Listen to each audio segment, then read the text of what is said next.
I done gathered them all inside of a stall. Who will I choose? I choose all of them though. Booty thicker than moles. This one tricking my soul. This one good with my kids. This one feeling me most. This one hair she gives gold. This one teeny, I'm not greedy, need a genie. This one see me, eeny, miny, me, mo. I don't know what to do. This one may be on throne. Why I be ghosting them though? I should just tell them the truth.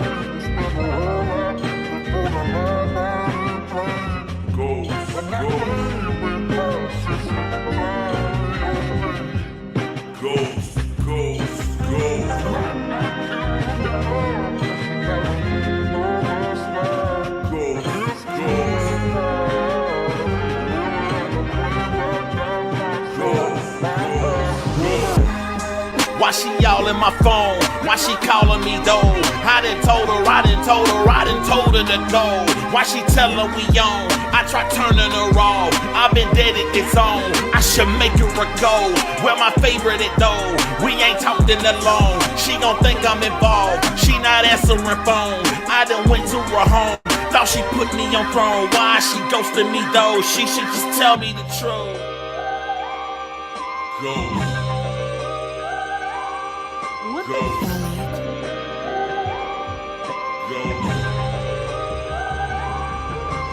Tender, got us living in blender. She never fall down on his list. He never three with his mistress. His mistress marry a dentist. The dentist out with a stripper. She'll be here at any minute. She say she love when I'm in it, and I don't know that she's stripping. So I go swipe right on Bridget. Her bio say she loves traveling, but I don't give a fuck, buddy. I swipe right cause them pictures. Taco Tuesday, we laughing. My phone turned down cause it's hidden. The notification says, John Shay, you just matched up with Yes Man. Yes Man got many Yes Man. The body is why they friendly, and all of a sudden I got 3 women that's on my hit list. Yes Man, stripper, and Bridget. I forgot about Bumble. Sign inside that motherfucker, and I just matched up with Kenzie. 24-hour waiting, cause on this app up with women. She finally sends a message. She telling me about her spirit. Used to be into women and show me her ex's picture. God damn it, her ex is Bridget. They ghosted me, I admit it.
I bet you can hear that sound now.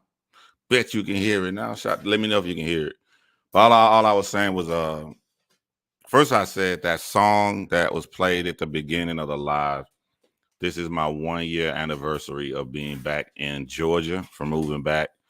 So really being single, dating different chicks. That song is the most literal, accurate depiction of what I can tell you that happened this entire 12 months in Atlanta. Been crazy. I'll go through some of that too. Go through what happened with Tsu Surf. And then after that, the only thing I said was y'all, some people's asking, is there a cigar vape? There's a cigar vape. It has the Havana cigar flavoring, so it's not like sweet like vapes. And it's very strong. You're not supposed to inhale it. You're supposed to do it just like a real cigar. And it'll come in a pack with like 3 of these that will last you for about like 3 months. A lot of really, really great reviews. I did a lot of reviews on like e-cigars just to make sure I picked out a really good one. And so here's a good one. I'll leave a link if y'all want to know where, but just heads up. Not supposed to inhale it. I want you to burst your chest open. It's like a real cigar, bro. And it's not sweet like the flavorings y'all get. Like the flavorings y'all get on a regular vape. That's all I said. I got my coffee, bruh. At first, I called in Friday. I thought I had food poisoning. Saturday night, I knew it was food poisoning. Took a COVID test. It was not COVID. So went to the doctor. It's the flu. So last night, Sunday night, was the worst night ever of all. Like, normally it's your first day. Sunday night, last night was, boy, I was on that couch. I was so weak. I was like, let me tell you, like, I always feel better in the morning when I wake up. And you think it's going, it's over with. It's like it's going down. But then I get tired, and when I lay down and when I go to sleep, bruh, it just kick in really hard. My fever kick in. I get like a 101. So I'm trying to enjoy the time while I can, like sit up until I get over this stuff, man, and get back out here making my money. Man, women, don't be mad at me. Don't be mad at me. Man, women crazy, man. Women crazy. Like, I'll go when I go live, you know what I'm saying? Other than being sick. But like normally when I go live, I go find a t-shirt to throw on. I just throw on a regular t-shirt. You know, I got my favorite t-shirt, my Miami Hurricanes long sleeve shirt. And for some reason, like when I'm sorry, I'm not used to being open about my private life. Some reason that's the shirt chicks like to wear when they come over. I don't know why. But like, it's gone, man. Man, women be stealing, bro. I'm sorry, bro. I can't. They be stealing, man. It be like it's old, it's sentimental. Like, why you couldn't take like a black t-shirt or like some regular, like, man, I like that shirt. Damn. I had a crazy year, man. Probably I done woke up and like my children snacks be gone and shit. I thought dudes do this. I thought this was women complain guys do. Come over and eat your kids' snacks. My little daughter liked them. She liked them snacks. She liked them unicorns. You know how hard it is to find a unicorn Debbie snack cakes? Do y'all understand how hard it is to go inside Publix, Kroger, Walmart, and find them snack cakes? I be wanting them lined up so when the kids come over, they like, Daddy got my best. And chicks be eating this shit. And then this is what chicks do. Plural. They be like, they'll see what you through today. I rarely eat. Then when you go to sleep,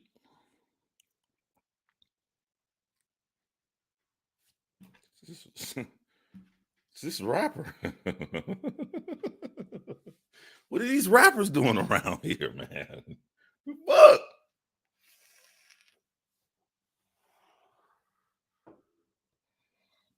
Man, I'm gonna give trolls some advice, bro. And I'm really trying to help you. You can't think like you think.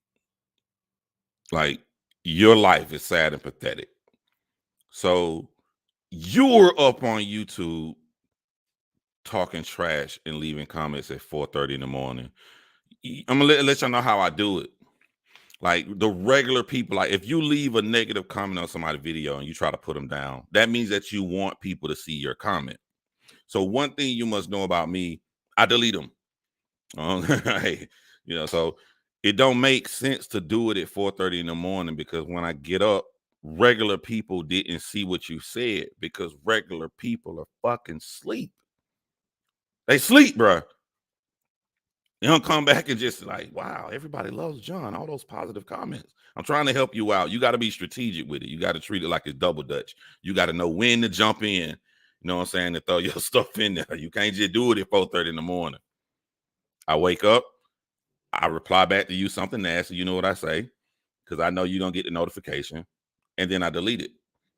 And if I don't block you, it's because I'm petty. It's best to get blocked. I don't block you because I want you to have hope inside that you can continue to do this, and I'm gonna delete it every time. That's the best advice I'm gonna give you. I'm trying to help you from wasting your time, bro.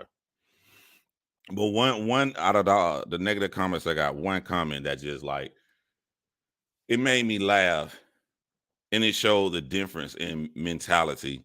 And it wasn't even harsh, it wasn't nothing like below the belt. It wasn't nothing. It was just simply, nah, Chris is your friend, so the pressure is on you now. I laughed at just that sentence. The pressure is on you now. And he talking about me. I couldn't do nothing but laugh. I'm like, because I know the person that left that comment, they really believe that. They really believe in this fake world. It don't even matter if you're not here. It doesn't even matter if you don't care about the channel. None of that matter. In their head, it's so ingrained that they like drama, that it's a side versus a side. They literally believe that some kind of pressure on me. This is a fucking phone. This is a phone. This is a phone, bro. This is me picking up and looking at it now. This is not real. In my real life, when I wake up and I meet new black men out here in these streets, and we do business together, you know what I'm saying? Or I go have a drink at the bar. It's all love. It's all positive, which I'm gonna get into like some great life advice. Some great life advice.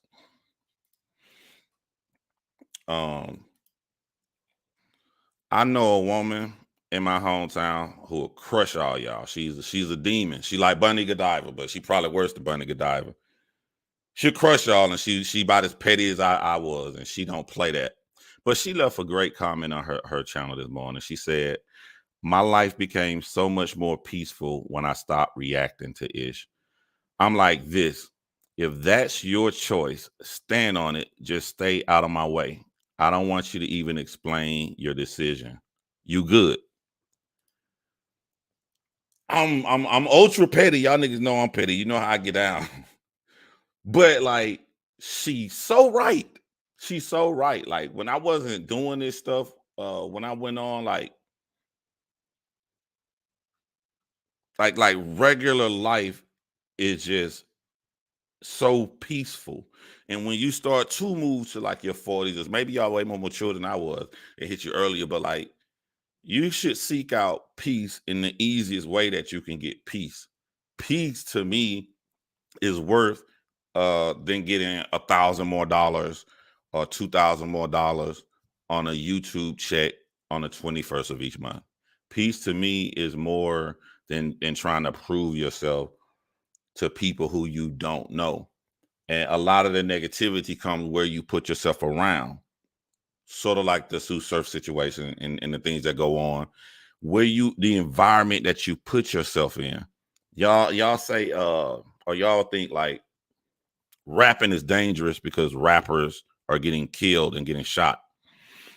No, they're not. You know what I'm saying? Like Kanye West walk around by himself with no security guards. And nobody's trying to jack Kanye West. Nobody's trying to it's the environment that these younger artists are putting themselves into that's making them, my focus moved away. That's making them get into situations and stuff. You know what I'm saying? You got to protect your peace by putting yourself in good environments. That's why, like, when I went live this weekend for being sick, a league owner was like, man, we miss your intelligence. We miss your insight, man. You got to come on here, man. We got to come back and do all this stuff right here. And when he was saying that to me, I get it. But all I was thinking about on the phone, I was thinking about, man, life been great. I went a long stretch of time and ain't nobody called me no bitch ass nigga. Until one day I came back on here. Who wants to come to, you know what I'm saying, environments like that? But I want to say this, one of the biggest reasons I want to go live is, like, I want to talk to good people with kind hearts. And, like, I'm going to tell y'all know I'm an empath. I reach out. I try to help everybody. I'm going to tell y'all what made my life a lot better when I realized you got to learn from everybody. You can't just learn from people that like you. Got to learn from your haters. You got to learn from dumb people, smart people, men, women. You got to seek all the advice. And what I saw in life, I look back on my friends who are going through a hard time right now. All my friends that's going through a hard time right now are good people. That shit was sad. Like, they really good people. My niggas who selfish out there just doing their motherfucking thing out here, ain't nothing wrong with them. They chilling. When people call me and they hurting, they some genuine good people. And I had to figure out what is going on here. What is going on here? I had a very touching conversation from a chick.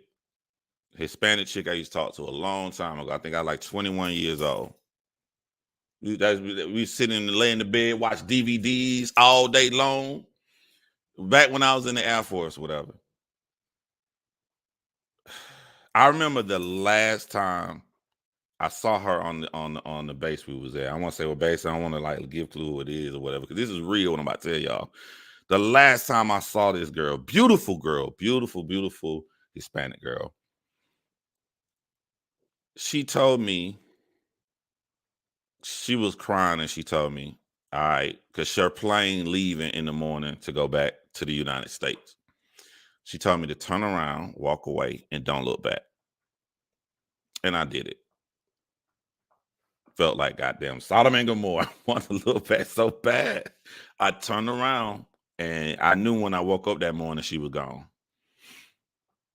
I talked to her, and like, y'all think this internet shit is big. This ain't nothing to me, man. Like, I talked to her. This girl has a degree in psychology. This girl had her own home, cars, everything by herself. And when I talked to her this weekend, what's up, my boy, Will? She living in a hotel, man. As soon as I picked up the phone, I got a message on Facebook, gave her my number. As soon as she picked up the phone, she just burst out crying really hard. I mean, her life, the things she's doing to get money on the streets all alone, the messed up stuff, that the predicament she in. And so I'm sick, right? I'm cleaning I got the thing in my ear. I'm listening to her go off, and she crying. I'm cleaning, I'm washing my dishes. I'm not saying nothing, because I know I need to let her get this out. She ain't got nobody to talk to. So I'm letting her get all of this out. And it's so the opposite of the girl who I used to talk to over 20 years ago. Just the fact that her life could boil down to, and she started going in on her family while she homeless. If her sister owned an apartment complex, on a whole apartment complex, and while her mother shunned her and don't pay, and she just so crying. And I just let her get it all out. And I'm sitting up there and I'm thinking, here we go again. Good people going through hard stuff. So what's the main thing that's in common? She wants approval from all of these people. She feels less about herself because other people aren't giving her the approval. Her family ain't giving her approval. She can't find a man out there, men treating her wrong, abusing her. You know what I'm saying? Got in a hotel stash somewhere to whenever he come, and then other things I ain't gonna say. But like I said, your biggest enemy is not these guys. Your biggest enemy isn't your family. your biggest enemy you got to fight is yourself. It is, man. Selfish people are just way more fucking happier. One of the key reasons I see a lot of people go out there and will break their back for other people, and they will take the scraps. They're like if you try to help them, no, I'm cool, be above for somebody else, but they don't want no help because they feel so much less self-value. They feel so little about themselves, and it's masked, and you don't really see that because first thing you see about them is that, wow, this is a nice person. Wow, they care about other people. Look how big their heart is. But they ain't caring about themselves. That ass, man. You want to be happier in life, right? Because one thing you can look at is, even with this situation, you have no criminal record. You have a degree. You know what I'm saying? Like, you have no children. You literally can pick up and just start over and go anywhere in the fucking world. So I remember on the phone conversation, she no matter what I say, she go back to what these people did. Oh, let me tell you about this. And everything I say, everything she's saying is negative. Just all this negative shit in my ear. And I just I'm washing dishes and I say, tell me something you like. No, I say, tell me something to make you happy. She act like she didn't hear me. I just love talking. Tell me something to make you happy. No matter what she say, I'm like, do you hear what I'm asking you? Tell me something that makes you happy. The focus is on so much trying to prove yourself to others, and we fall into this trap every single time. That's why these rappers are out here getting in trouble, trying to prove stuff to other people. Sorry, my dogs are going crazy right here on the floor. I feel like we have turned the word selfish to such a negative word that it pushes you away from trying to care about yourself. I don't want to even date nobody if they not putting themselves first. I don't want to date you. I don't care how great you doing all this stuff for other people, because what's going to happen is I'm going to date you, and the person I date, when you in my circle like that, ain't no like nobody ain't coming and trying to mess up my life. Nobody trying to mess up my freedom. Nobody trying to mess up my peace. When you become the person I date, you become me. Ain't nobody messing up your life. Ain't nobody messing up your peace. But if you don't care about yourself, you're the person messing up my girlfriend's peace. Y'all feel what I'm saying? Like, if you don't put yourself, because I'm not finna sit up here and be out in these streets fighting for you when you can't even fight for yourself. I can't even date you if you don't put yourself first. And when it comes to my young brothers out here, that's what we doing. When these little idiots go online and build these stupid ass fictitious fucking cliques, you weak bastard. Y'all doing this because you feel safe in digital numbers, because you feel less about yourself when you hide behind a troll account, when you can't even stand on the words you type as a man. You feel less about yourself, bruh. That's why I be looking at some of this stuff like I pity you. I pity you. And I'm not putting you down, because I done been there. I'm a very, very passionate person. So a passionate person will lock onto things longer. It takes a longer for a passionate person to turn away. That's what I tried to tell the girl on the phone this weekend. I'm not some like Buddhist, serene, calm guy. I'm a passionate person just like you. That's why we connected over 20 years ago. But I had to learn.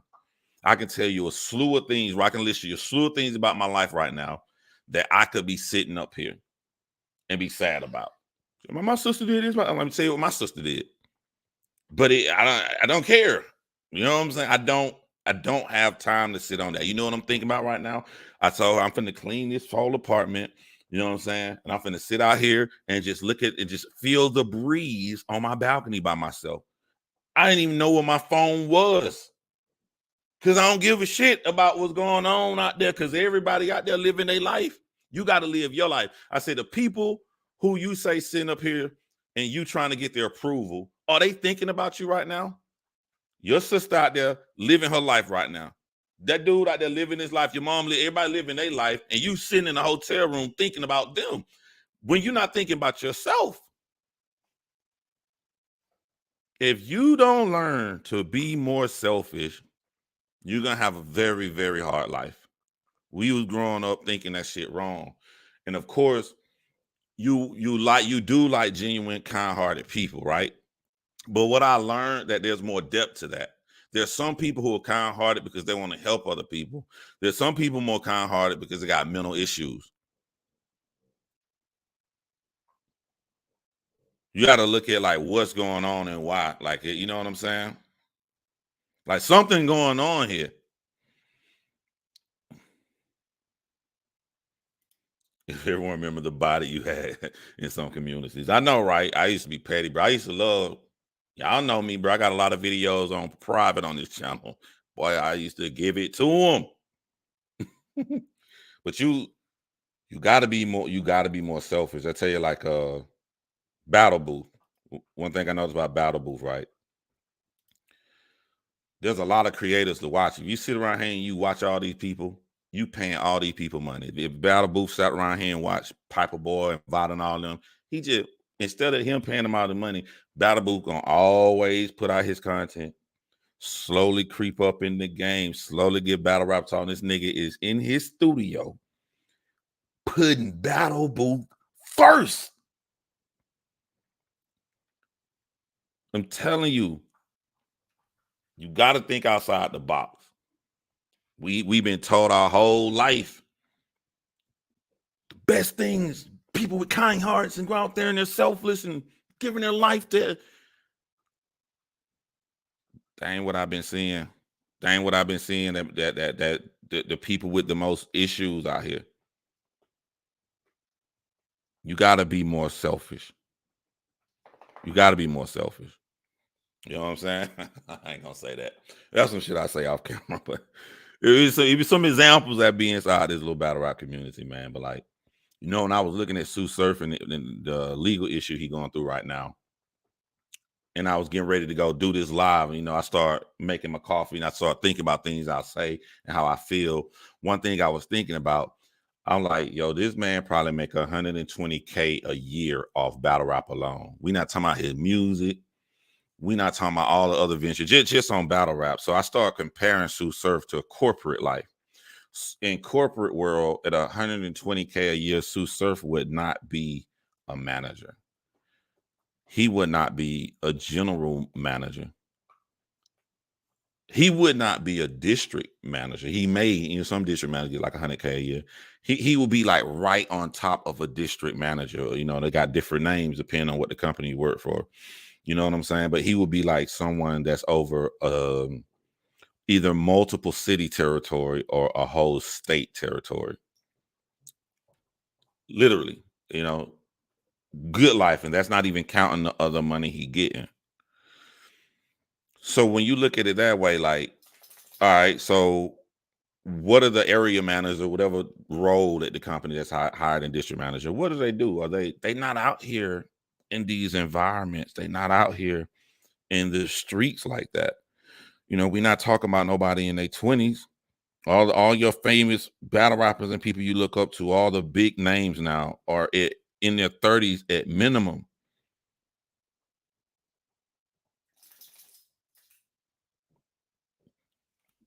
But it's the environment that you stick around in that's gonna have you having so many issues, right? On that whole Chris O Unbias thing, I was like, you know, all his entire family told him not to come back to battle rap. Look at the views, about the views coming in monthly, whatever. I'm gonna put it at between $2,000 to $3,000.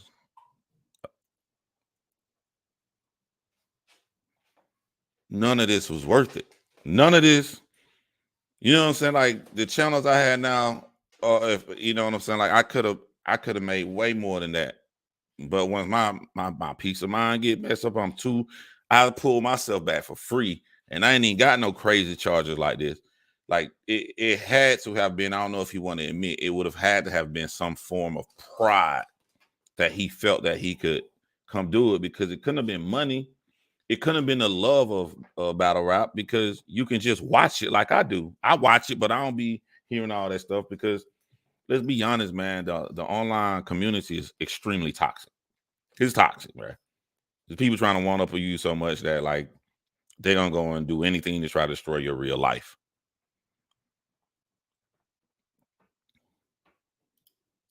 How many legal issues can Surf have before people say he nothing more than a successful loser? I ain't gonna follow you grimy. I ain't gonna say the word loser. I ain't gonna say the man a loser. It's just that like so many of our Black American men don't realize what I'm saying on this live until they are behind bars, left with time. Because now it's what you pitted against, right? So when you're behind bars, finally caught up, you're pitting being behind bars in this lonely life and can't eat and can't be on the street. You're pitting that against, I shouldn't have been in this environment. But before you're behind bars, you're pitting, I shouldn't be in this environment, to look how cool I am, to niggas who really don't give a damn about me, to people who really don't care, to people who all around me. I destroy JC, walk off the stage, walk straight while I'm giving a cool, dope interview into it, and go straight to Rolling Loud with a lot of people trailing behind like a real big superstar. You're pitting that against being environments that you shouldn't. They pitting the wrong two things together, as if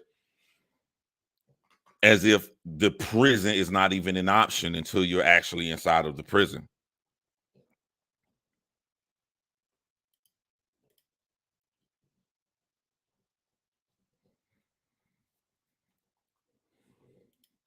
Moon God in the building. Man will not change that thumbnail. That man will not. Moon God ain't changing that thumbnail. Moon God said, never talk loosely on your past transgressions when you are in the limelight. It bites you in the ass 9 out of 10. Facts. Fact. I mean, I ain't hit the coffee yet. Women be lying, bro. Women be lying. I don't like my coffee with sugar. I got some stevia over there. You know what I'm saying? It's just, you don't like sugar. I got all that over there. Stevia ain't open. It ain't open. I don't drink it. I bought it for guests. Guess what's down though? My sugar is down.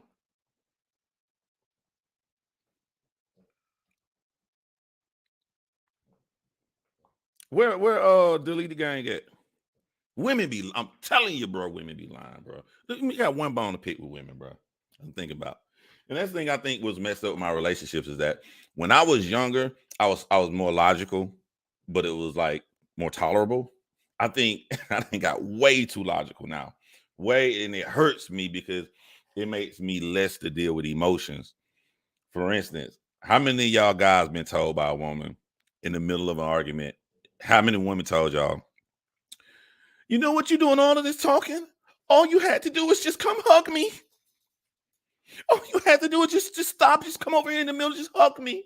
Just hold me. When I was young, I tell, I'm like, oh, damn, man, all this back and forth, that's all I had to do. Dang, I got you, baby. I'm older. I'm thinking, that sounds like you need to talk to a psychiatrist. I'm not even being funny, because if there's a disagreement, you literally want to take our bodies and smother it away as if it's gone somewhere. It's still there. It don't make any fucking sense. And then why would you start something and do all of this hoopla just to get a goddamn hug? Just ask for a hug. See what I'm saying? I can't be. You be playing the game and shit. I want some attention. I'm gonna start something, and he better stop it and come hug me. Right? You need to talk to somebody. You need to talk. I can't deal with it. When I get married again, I'm telling you, it's gonna be some methodical, like super logical, nerdy science woman. It's gonna have to be. I can't deal with emotions for no reason. I'm just not equipped. I want to. You be here and ain't nobody here. You be like, yeah, I wish it was somebody here to talk to. Then you get somebody here to talk to. They start saying that dumb shit. Be like, damn, it was so good when it was just me and silence and my goddamn dogs. Damn, boy, what was I thinking? She got to go. She got to get out. Sorry, women. I'm just saying. It's been a lot in a year.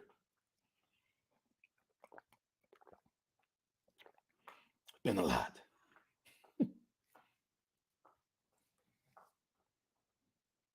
I haven't seen Deleted Gang. To be honest with you, I don't know if it's true.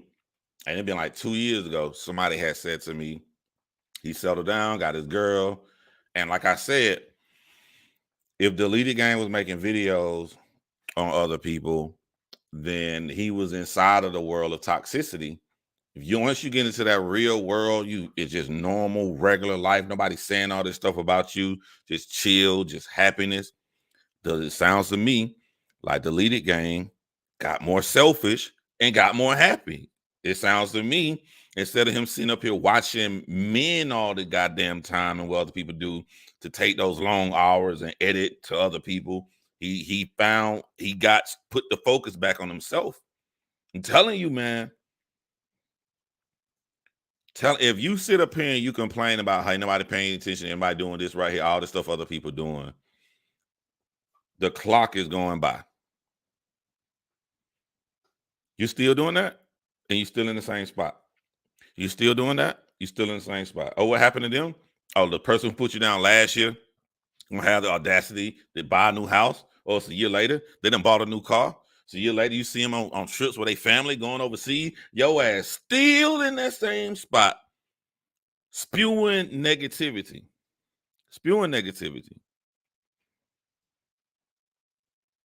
I remember I talked to this dude. He was so cool, man, at this poetic peace night bar in my hometown, Macon, Georgia.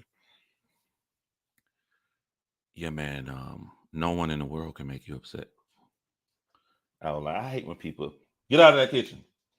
I hate when people say shit like that. It's so cliche. He's just like, but you're in control of your own mind. He dead ass right. He's right, man. I'm not saying any of this stuff is easy, but it's true. It's true. The example I just gave y'all about the girl in the hotel this weekend. All right, you have no kids. You in a hotel. This is the life right here. Take the motherfucking pad in that drawer. Write down the steps that you want to do and what you need to do to achieve these right here. All right, it's the weekend. You got nothing to do. What's the closest thing in your area you can walk to? You can go see.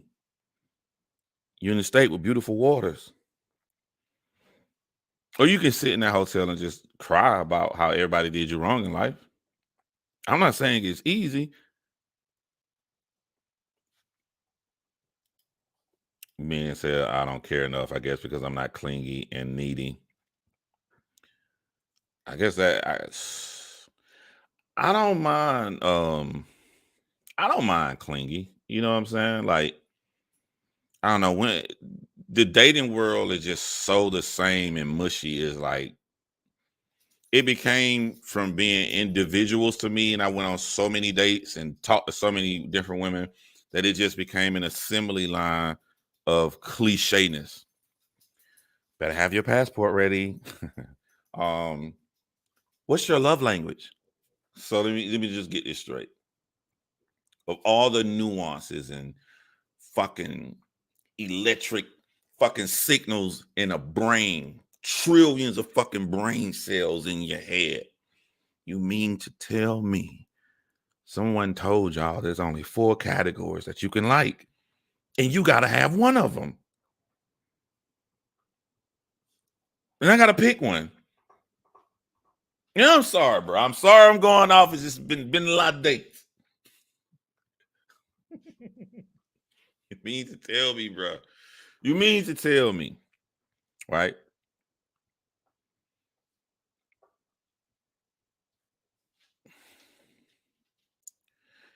We're not compatible because I'm a Christian and you're not a Christian. Bet. You know what I'm saying? I wish you nothing but success. I'm finding what you need to find. You know what I'm saying? I guess we're not compatible. That's all right. Cool. But don't sit up here and tell me you're a Christian and then say, we're not compatible anyway because I knew it the moment you said you're a Pisces and I'm a Sagittarius. I don't say nothing. I don't say nothing. I don't understand how it started off as a not real fun thing to do when you're bored in 70s, 80s. Oh, this is my astrological sign. Now this shit is real.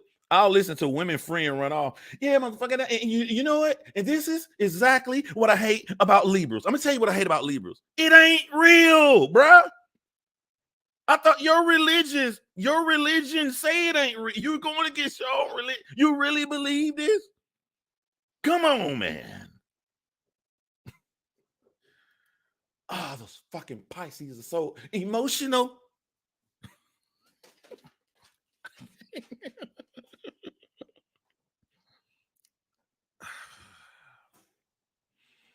It's not real.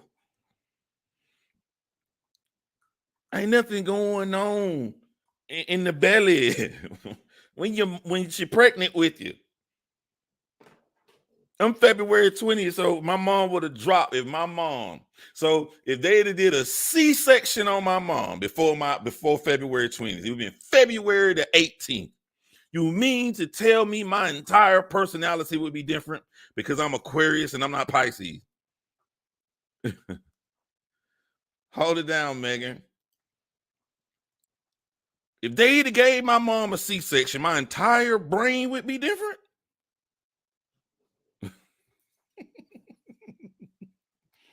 Boy.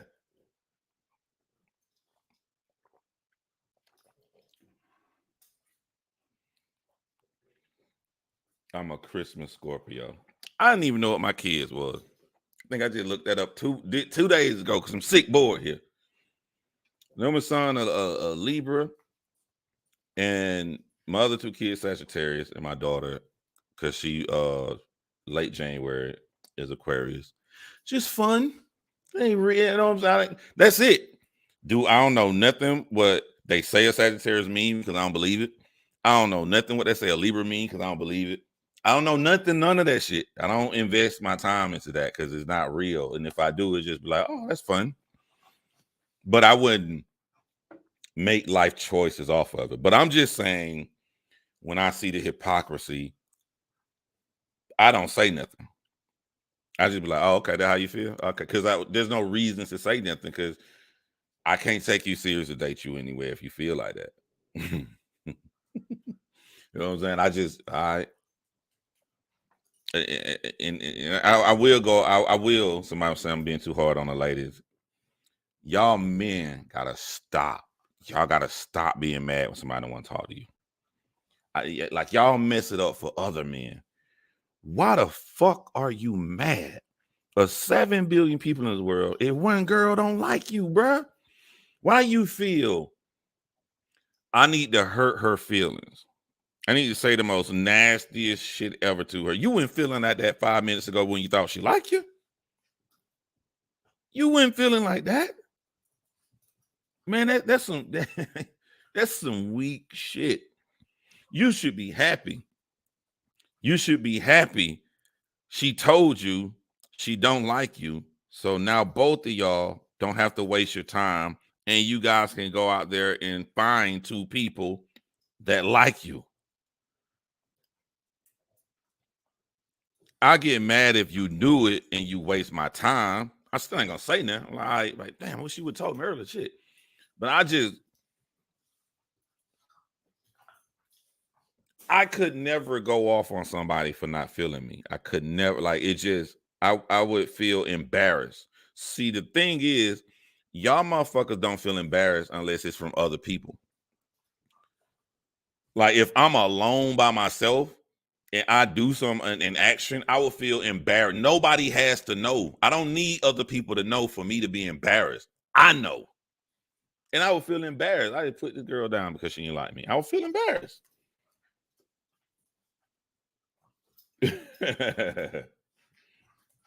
Right after you said, hey, beautiful. Yeah, I don't even know what to do with the hey, beautiful right there. Because some women like, I can't stand when the guy text me that. Then he talk to somebody else. You know what I'm saying? You don't even say, hey, beautiful. Well, damn, bro. Like, fuck.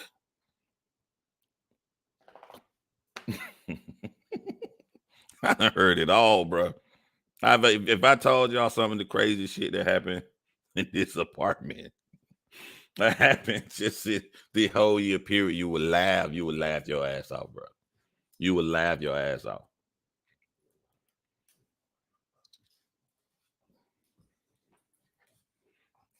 I'll tell you one. This one chick, I think I said this story on another channel. I'm saying y'all, because the other channel full of women. Because this guy's over here.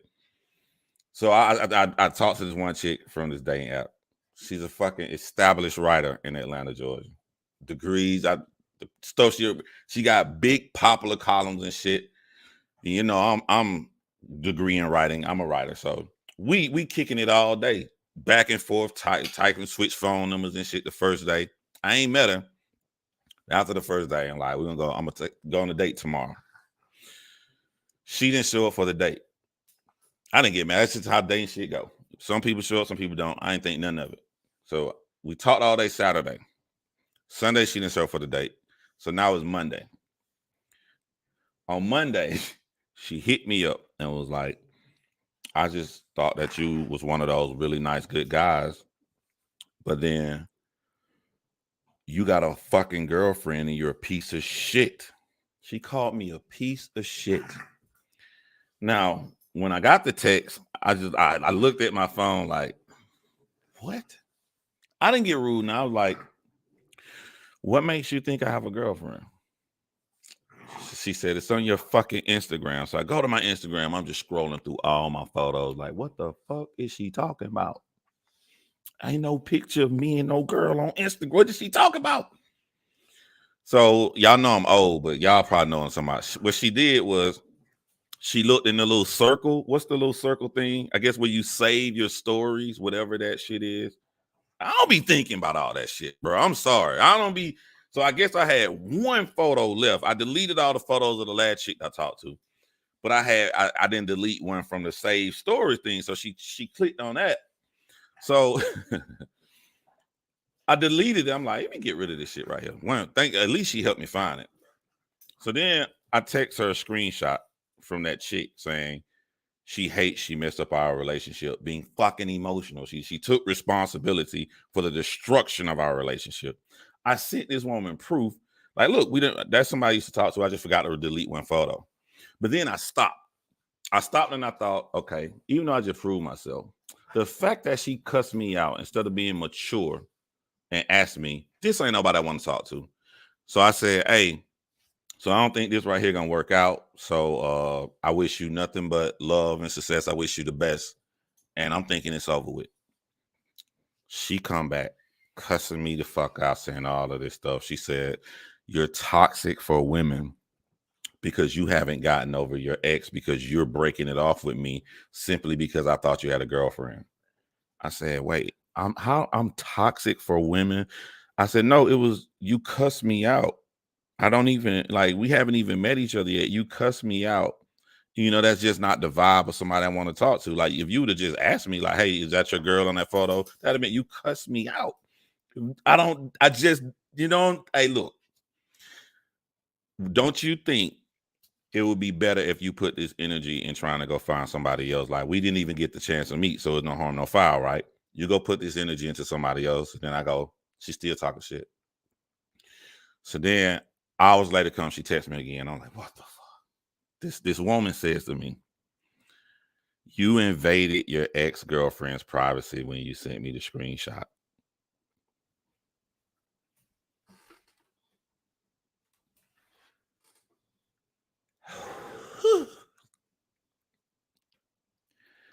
Hey man, If you message me again, I'm gonna block you. I'm not. You're not gonna mess up my peace, my nigga.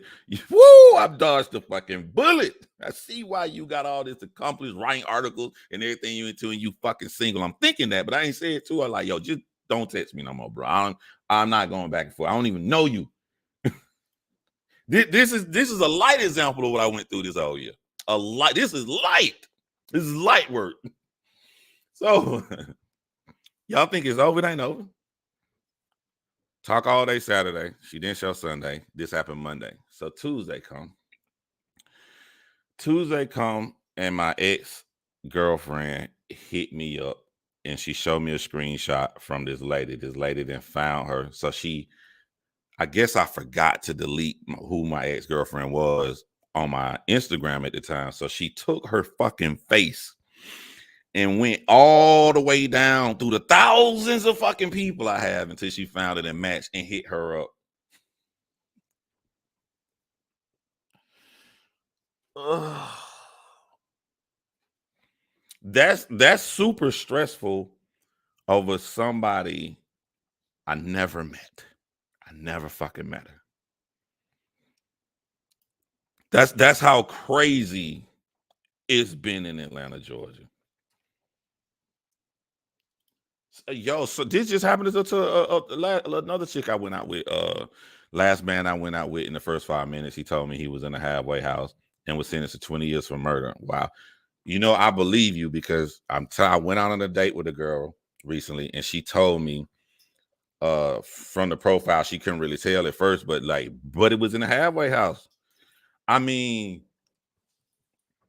I wouldn't do it because remember, I'm trying to preach, be selfish and put yourself first. So maybe you should get out of the halfway house and try to establish yourself first. I wouldn't do it, but I mean, I guess if you want to shoot your shot from the halfway house, I mean, if you're prepared to know that majority of women gonna turn you down, I guess I can't knock it, but they're not gonna want to holler at you, man. They're gonna want your life together.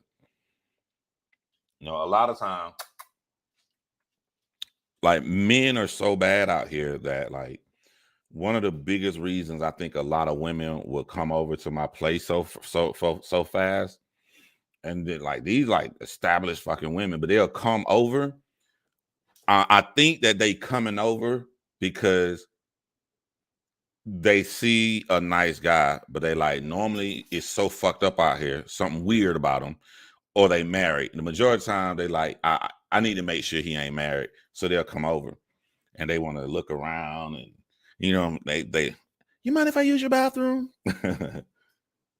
Go on in there and look around and see, do you see some women soap and all the shit? I go do the women shit. I just act on. Yeah, you can use the bathroom. You know, but it just from what you experience in your past, it's how you move in your future and shit, man, or how you move in your present. Like a lot of women go through a lot of shit. And I'm gonna keep it a buck from the dates I've been on. I heard a lot of horror stories from the women that I went out with but like I be hearing shit so bad. Like the girl, like I had a great conversation with this guy. Everything was perfect. He was great. And the next morning I woke up and went no words, no nothing. He just sent me his dick. And I be like, yo, if niggas is out here wilding, bro. Niggas is out here wilding. Like, a part of me feels like that is so dumb to do that the only reason they doing it must have worked on somebody. People don't like being unsuccessful, so some women out here just like bling bling bling, get the text, come on over. Like nobody ain't doing nothing for no reason. Because it's just so crazy to me. I would never think to do nothing that's stupid. My whole shit with hollering at chicks is peace. That's the number one thing, peace. So because of peace, I'm not gonna lie to you because that can be convoluted and crazy shit can happen. I'm gonna tell you the fucking truth. I go out with a chick, you know, like, you talking to anybody? I mean, I got like a couple people. I got somebody I'm supposed to be going on a date with, whatever. I ain't met them yet, but like, yeah, I just tell them the truth, like, cause there's nothing wrong with that. That's normal. You know what I'm saying? And if it don't work out, it don't work out. But if it do work out, you ain't got some freak shit going on right now. My male Frenchie is humping the air, I thought, but when I look, my female dog is laying on her back, licking his penis. Get way more action than I do in my own place. Hey man, y'all gonna take that shit over there, bro. I thought that he just humping. I'm like, what is he doing? I looked over there. She laid on her back. They are literally 6'9" in my living room. What the hell? I'm my dog 6'9" in my living room before I do it. It's something about a nigga locked up. They like knowing where you at. That was a big insecurity. Yeah. I don't know how it is in the 20s because I'm older, but like a lot of shit is a lot now. I can go from like late 30s and 40s. What I'm seeing is a ton of insecurity, ton of insecurity, and the false premise that you have endless options when you don't.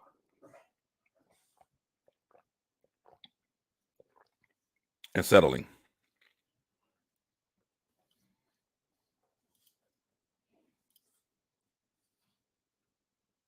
Y'all think I'm playing?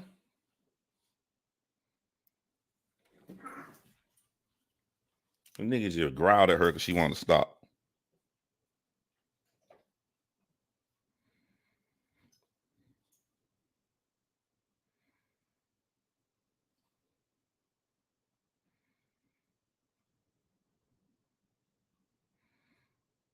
I told my friend I was gonna read her quote on here. She said she's gonna sue me for copyright infringement. And my ex-wife, did your girlfriend nurse you back to health, or you still feel like crap? What girlfriend? Hold on, they stopped. I was gonna take a picture and show y'all, but they stopped. I done cussed out so many dick pics and swear on everything and blocked them. Y'all ever want? How I be wondering, like, and it's like I'm gonna ask my fellas, like, will they next time I do go out with the guys, I'm gonna ask them, like, do y'all be doing that? Because women saying a lot of dudes doing that. I don't talk to nobody that's crazy. Do y'all do that shit?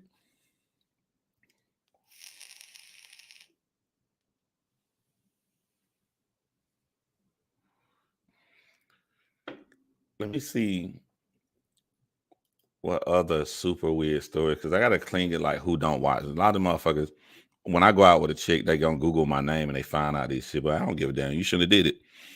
What's another one? Another story I would reveal that was crazy as fuck.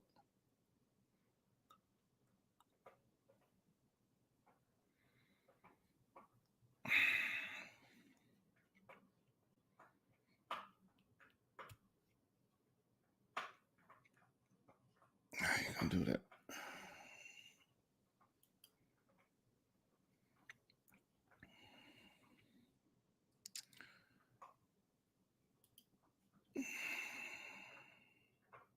What the dog doing? They both laying right here by my foot.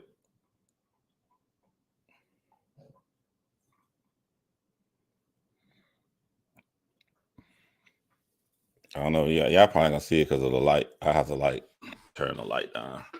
Y'all see it. They right by my foot. And chilling after they got it dome lit.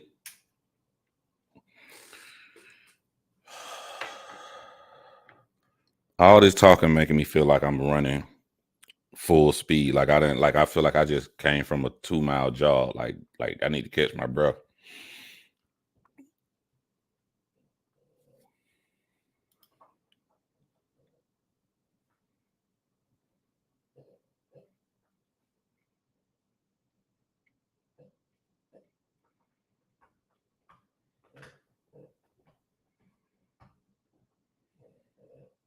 Oh, I know crazy when I say.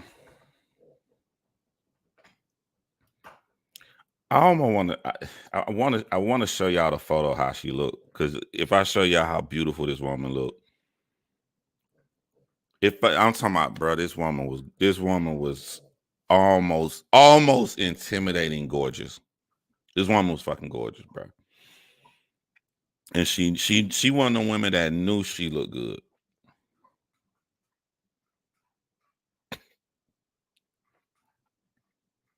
This ain't even a long story. Bitch, sat down, talking real fast, and I'm sitting there looking at her, and she did just like that. And then kept on talking. That bitch farted so hard on the day. Like,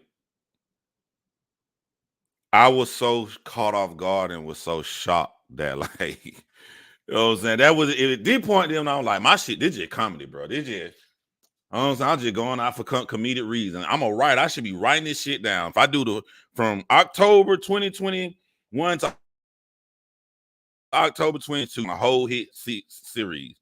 You missed out on a whole hit TV show, bruh. Bruh, when she did it, I was so shocked. My eyes got big. I was so shocked that the first thing I did was look at her mouth. Like, that's how shocked I looked at her mouth, because I'm like, if her mouth would have been a little bit open, I would have been like, she did that with her mouth. I'm trying to, like, your brain automatically started trying to find reason, like, because it can't be that she just did it for real. She didn't just do this for real. But I like and then my other conscience was like, her mouth was not only closed, but it was tight. She had just took a bite and she closed. She did like this. Her mouth was, it was so like, my brain said, John, there's no logical way that came from her mouth. Me and you both know she literally just farted really loud. Right before she did it, she said something though. She was like, I know when I got a guy, you know what I'm saying? Guys be thinking I look so good, they'll just let me do anything around them. So the fact that she said that sentence and then she farted like that, I made my exit.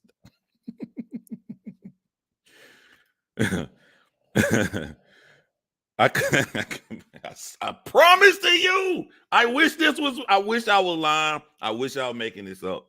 It's just such a waste. Such a waste. That people were beautiful.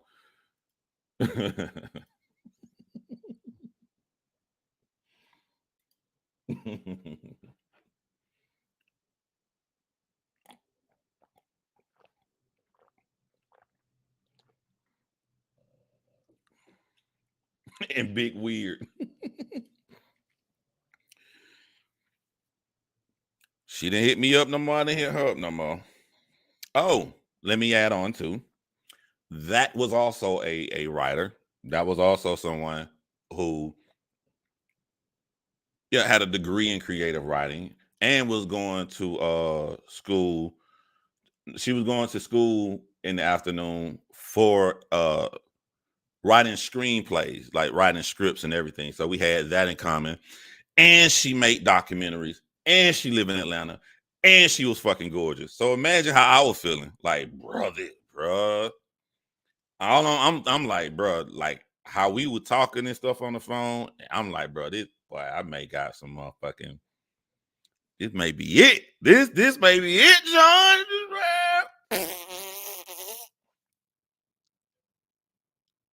The fuck?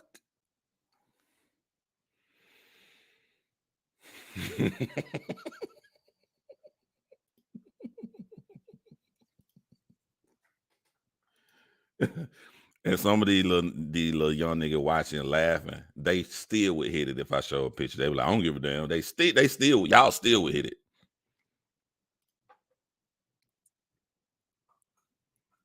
Y'all wouldn't even left. You would have stayed there.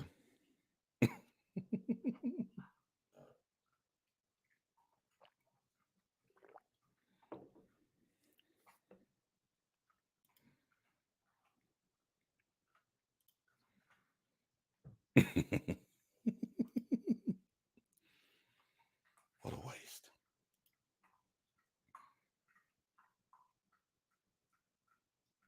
You know what I'm saying? You can't judge a book by a cover. It ain't no rhyme or reason.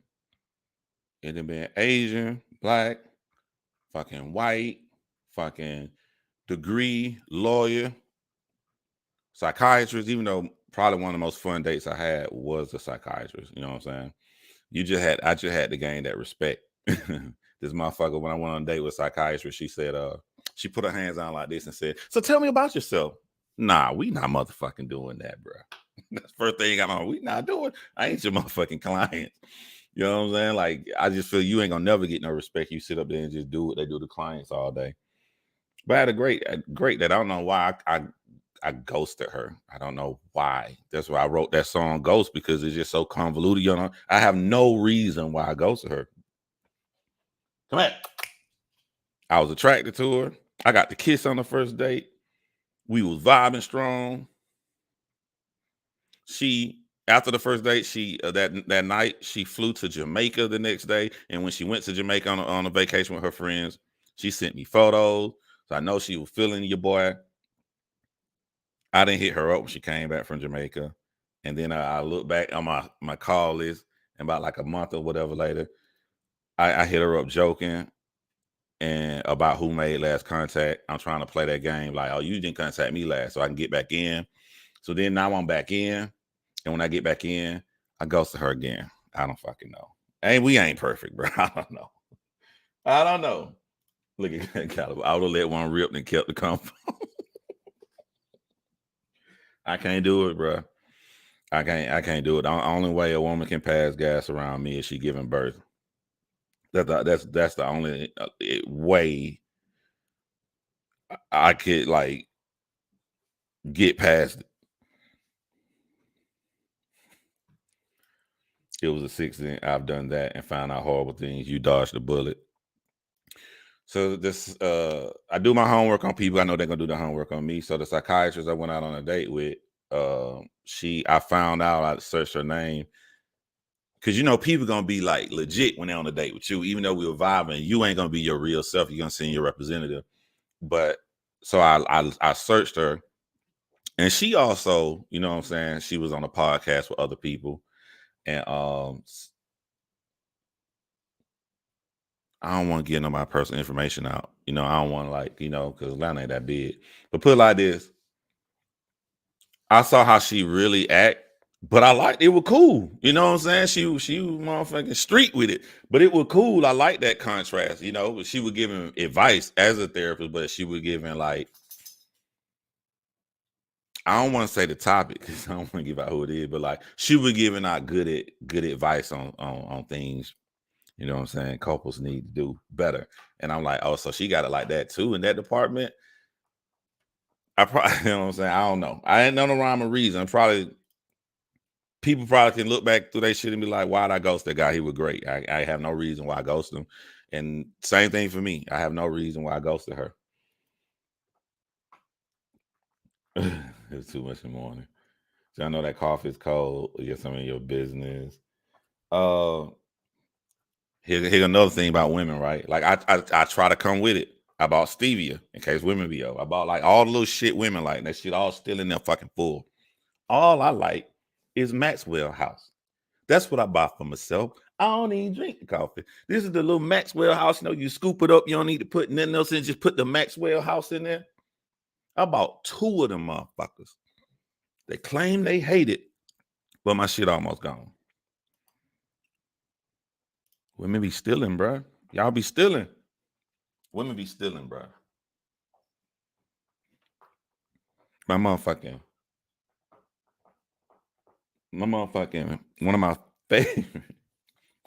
my favorite Yetis is gold, man. Next time I invite a chick to my crib, I'm not telling them what I like. I'm gonna tell them I like the ugly cup.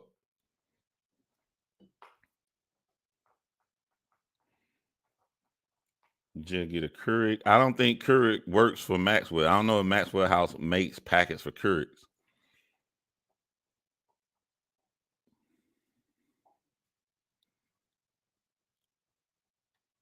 I got a coffee maker right there. I don't use it because I don't really drink coffee like that. I just drink this right here.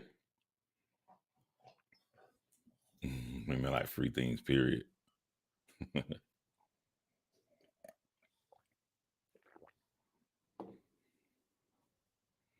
I be feeling guilty. Y'all don't tell nobody. I feel guilty because I have to throw stuff away, and I don't like throwing people's stuff away. Be nice stuff, but the reason I have to throw it away is because I don't know who it belonged to, and I don't want to call the wrong person.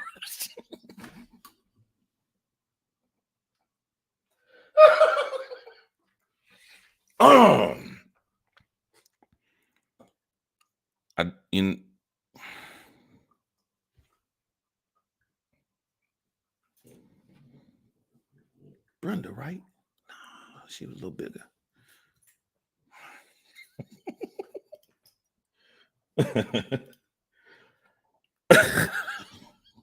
That's so terrible. That's fucking terrible.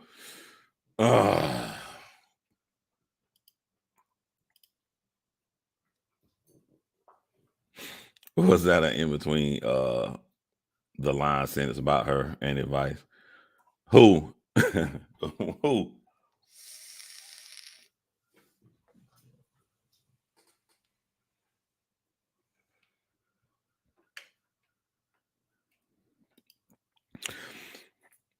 I'm gonna let y'all watch this for a while, but y'all gonna know when I go on my next date.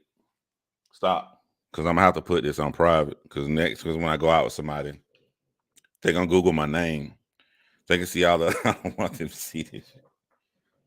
Oh, so you had it like that, huh?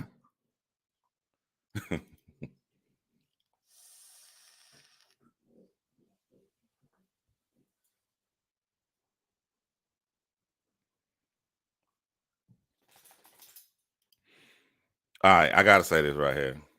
You know what I'm saying? And it's a strong. It's like a 70% chance that this person gonna see this live because they already be watching this right here. But look, I ain't never bring it up to your face. You need to know I know. The running joke with me is that I'm a black man that does not like brown liquor.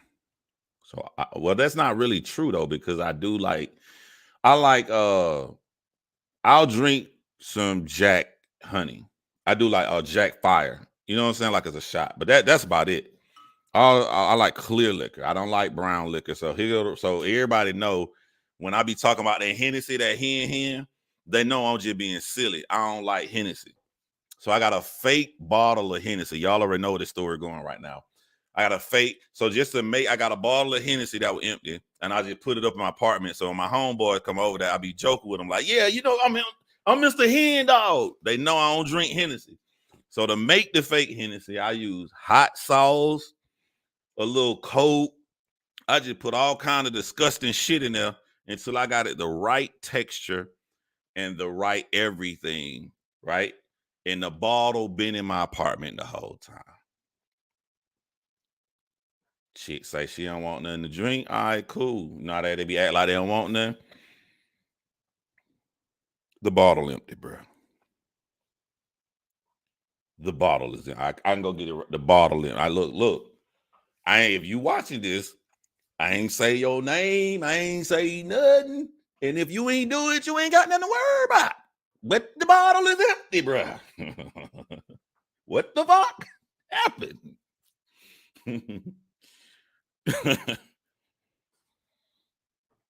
Don't get mad at me. I know you did it. The bottle. Make sure my phone get no text messages. The bottle empty.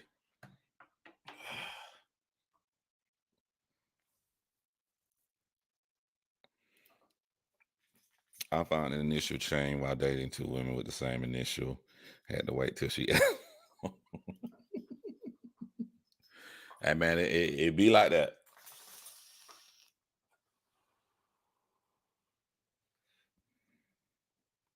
It be like that because like they'll leave shit on purpose.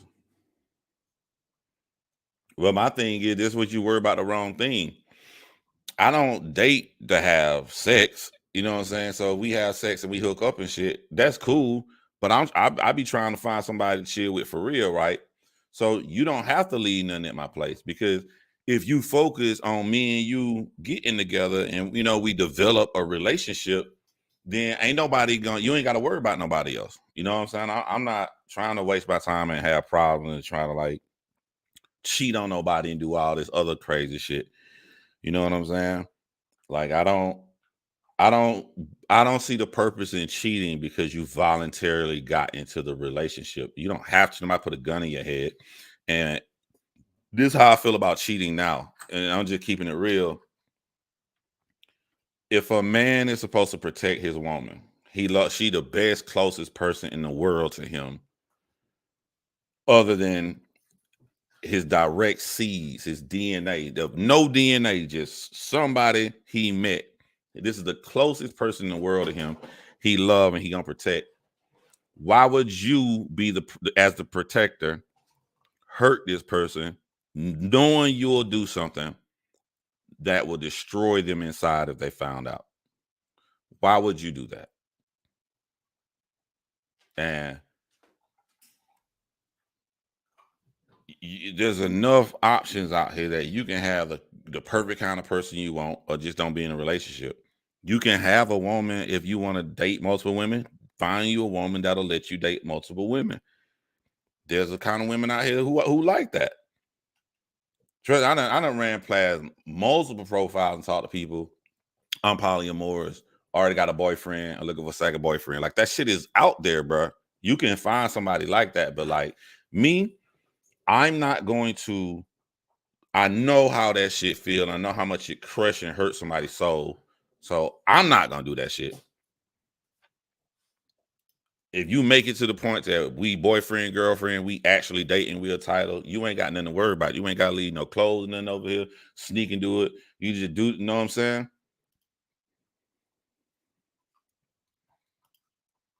Don't hide this live. They need to know the gas is a deal breaker.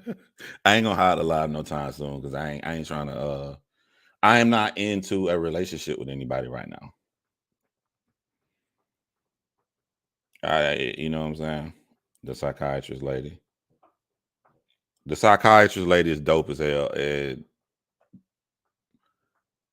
I will have no problem going out with her again. But I done ghosted her twice. So, if I ghosted you twice after I came back the second time and you accept me a third time, I don't know, I may lose respect for you. So that's a conundrum.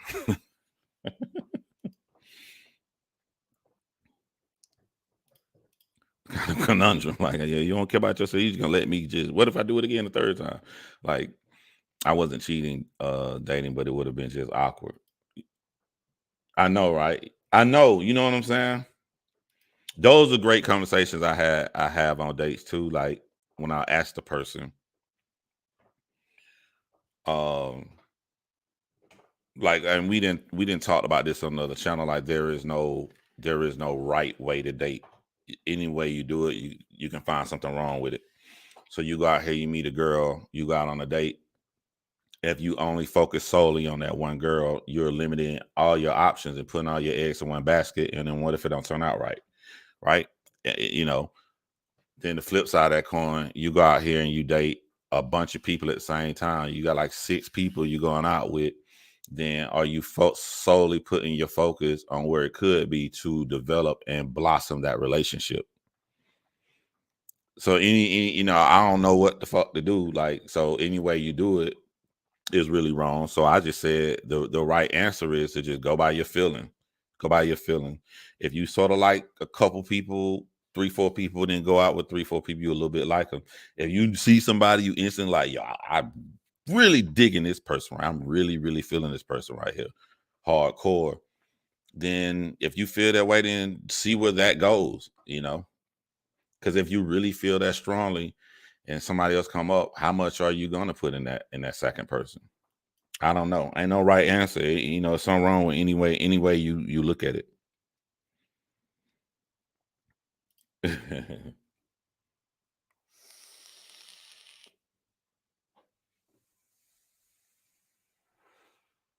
All I know is stop saying have your passport ready.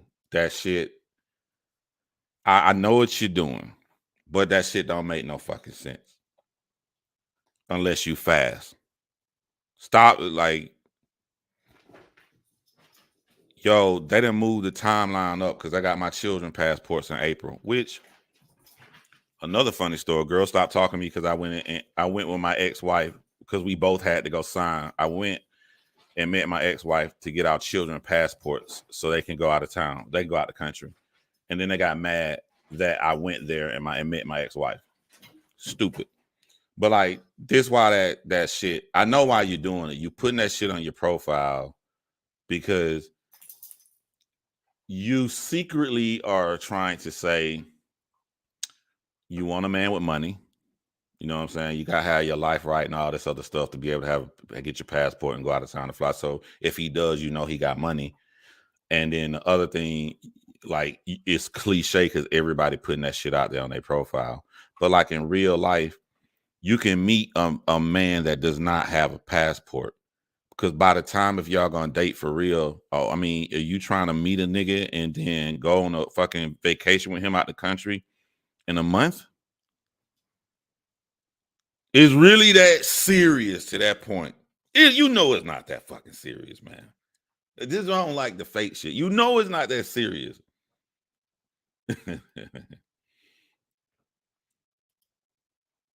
Yeah, that passport ready shit is so corny. And I don't like doing what everybody else do, Artemis. So that, because men don't be putting that shit on their profile. They be women like, so you just saying everything all the other people saying, all everybody saying, have your passport ready. Shut up. Everybody say this shit, man.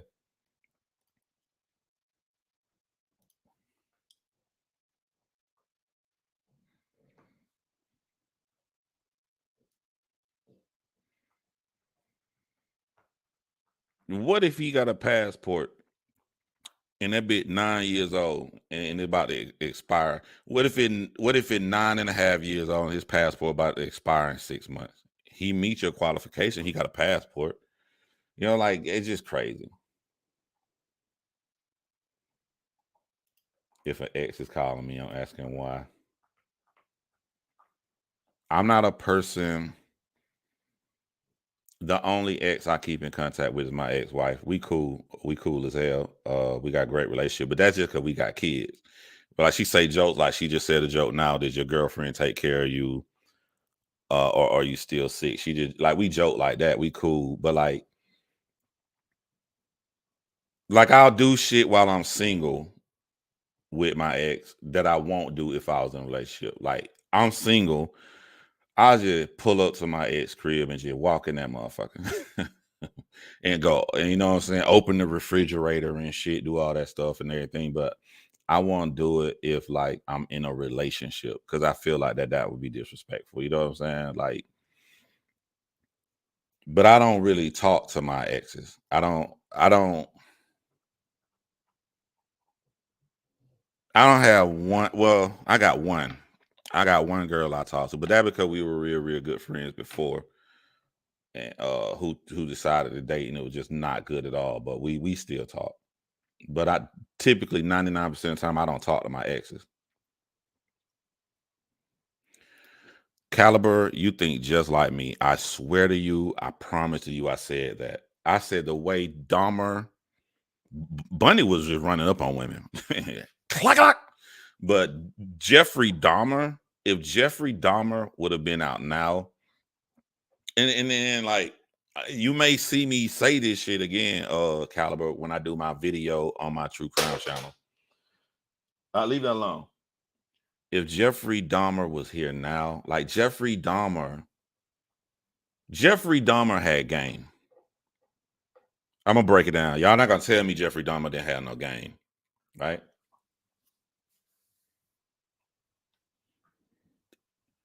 It been a year, right? Because 90% of the men he killed was within a year, right? So he killed somebody 10 years early, but that real big spree in his apartment, this dude got like 12 dudes to come to his apartment, to come in the apartment. Do some good numbers. Like, how many of y'all single guys? How many women have you actually got to come over in a year? come inside your place in a year. I'm like, if Jeffrey Dahmer, if he was out and he was on a gay dating app, the amount of dudes, he probably would have got caught if they would have linked that all these guys that are going missing are on a dating app, and then they would went inside and see, well, who the last person they went out with. He probably would have got caught because, well, no, he wouldn't have.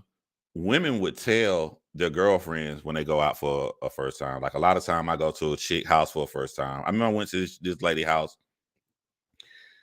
and the conversation she had her friends just sounded weird and got off, but she got off real fast. And then about 2 hours later, I'm in her house. She told me that was me giving my girl code words that you good, you all right, he cool, like he check out fine, I'm good. You ain't got to worry about me. So women will do shit like that, but men don't do shit like that. So if they don't let nobody know where they were going and no shit like that, Jeffrey Dahmer would have cleaned house if he lived now. I'm calculating.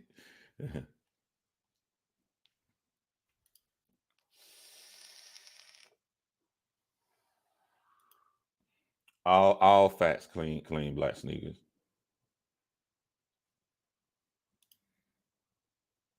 Should the Dahmer movie be boycotted? I'm gonna say something controversial because I know everybody's saying yeah. I say no. Y'all know me. If it comes across bad, it do. But I'm gonna always be honest with y'all. The amount of shit learned, especially like if you're a gay man out here, like just don't be rushing and do no shit like that. You learn more stuff. More people learn more stuff. I'm telling you right now. If that many millions of people watch the Jeffrey Dahmer movie, then that didn't save some lives. There's some people out of the hundreds of millions who don't watch that show.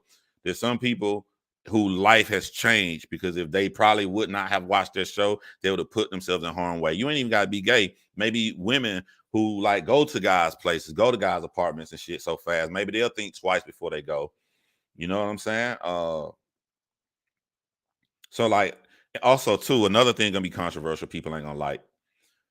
Hell, they're like 3 Ted Bundy movies on Netflix. Ain't nobody boycotting that. The same way Jeffrey Dahmer got that black man in his apartment, he doing them dances and shit, or that black lady screaming in court like she did in real life. The same way y'all care about them. When Ted Bundy had that cast on his arm and bopped that lady in the head, that was a real life lady. She got real life family that's watching that. There's all kinds. So you can't, like, why boycott Jeffrey Dahmer and not unless you're saying boycott all serial killer movies, unless you're saying boycott all murder movies, period. You have to boycott. Like, what makes Jeffrey Dahmer's situation so much different than everybody else? I'm going to tell you the only difference with the Jeffrey Dahmer movie is it was successful at putting your heart in that, I don't want to say gruesome, putting your heart in that, man, I don't know the word I'm looking for, but like you felt that shit. But isn't that the job of any filmmaker? Like you really felt that shit. Like to me, I don't know how y'all was. I didn't want to watch it. And I don't want to say too much because like, I'm gonna fuck up my video on my other channel. But I didn't really want to watch a Jeffrey Dahmer movie because I already knew everything about Jeffrey Dahmer. To me, it would have been like watching a rerun. So my boy Tony, who I make movies with, he kept begging me to watch. I'm like, bro, I really ain't into it, or I know everything. Ain't nothing I'm gonna learn. And then I watched the first 5 minutes, and there's a difference between knowing facts and seeing how that shit played out. You know, so like Jeffrey Dahmer movie, the only thing different between that and other serial killer movies is that the filmmaker was successful at the job they wanted to do. They wanted to make y'all feel that shit. They wanted to put y'all there.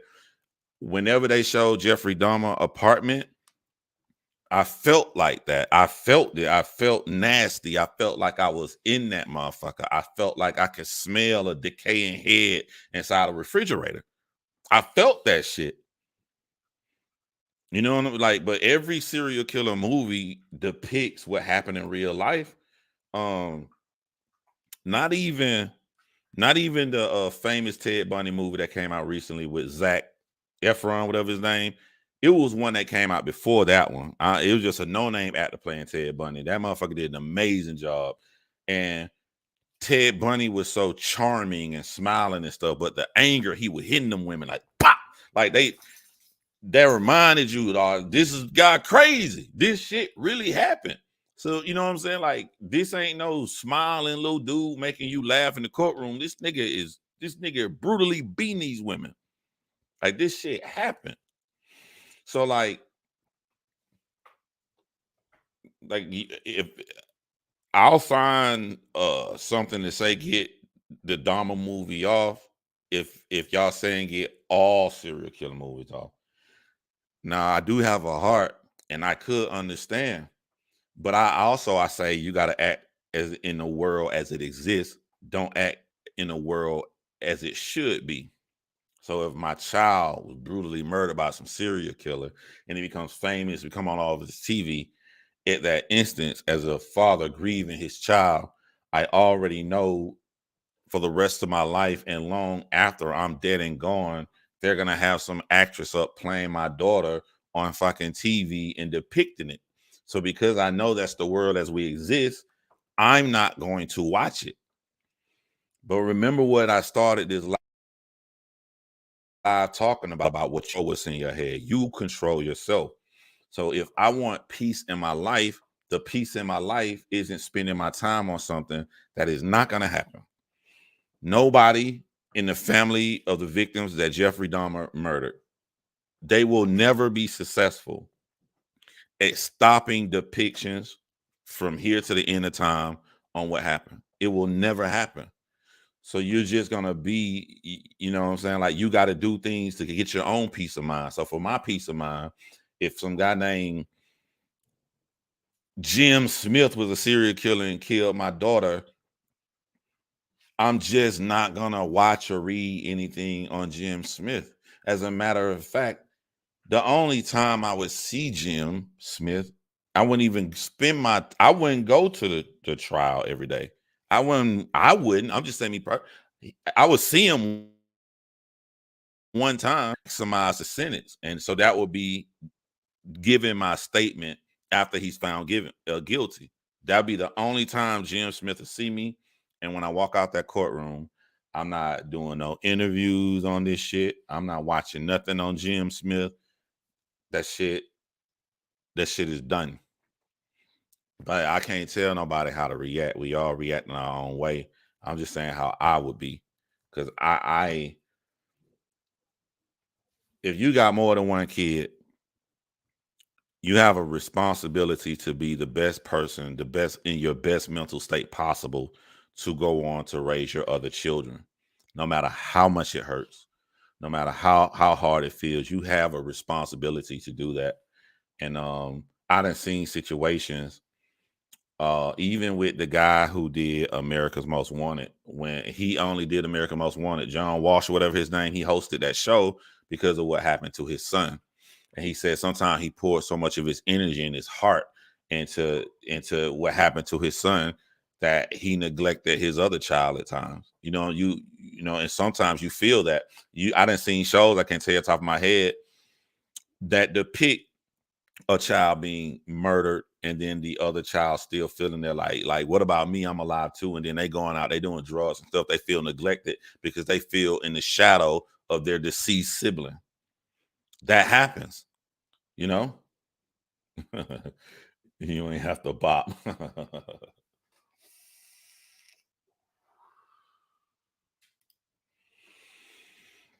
So she said they need to stop glamorizing all of them.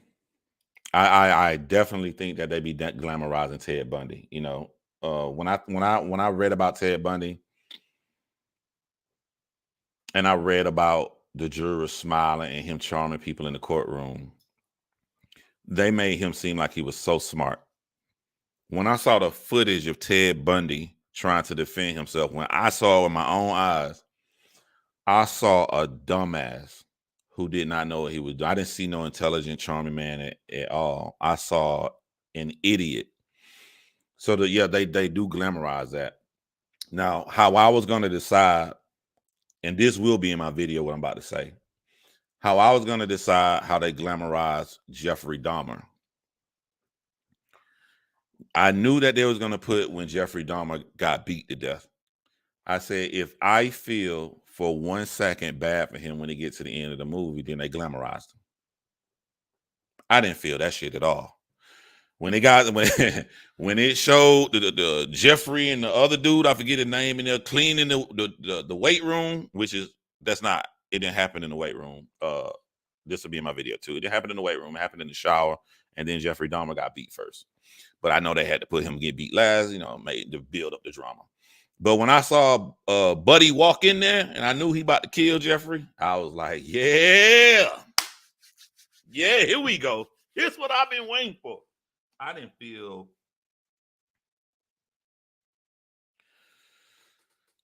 feel any kind of sorrow for him. Now, how people get shanked in real life and beat up in real life, I do not think that long speech. That shit was too movie for me. I don't think it went down like that at all. I think Buddy was cleaning, put that shit in his pocket, went and positioned himself behind Jeff and hit him, boom, and just started beating him.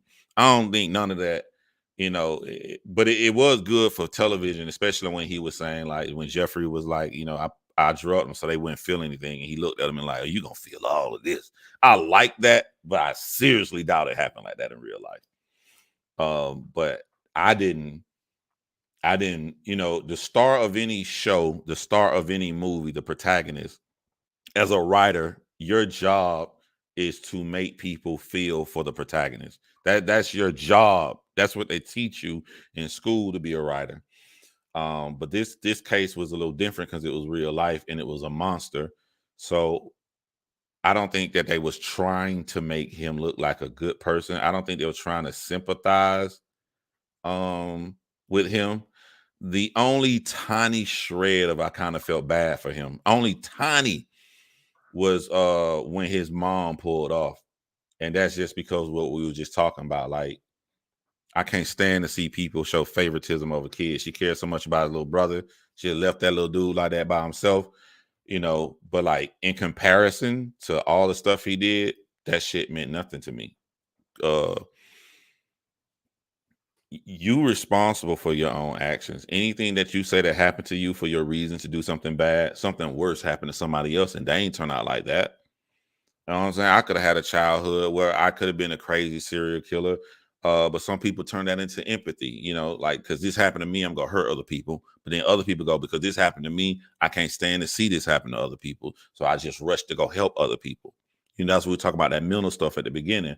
So like, you can't use your upbringing or childhood or anything. Now, don't quote me on this, but I think Jeffrey Dahmer was the serial killer that did say that he didn't blame anything on his upbringing. He like, they wasn't no messed up child, wasn't no nothing. It's just me. I think it was Jeffrey, because I know I've been looking at this other serial killer I'm about to cover.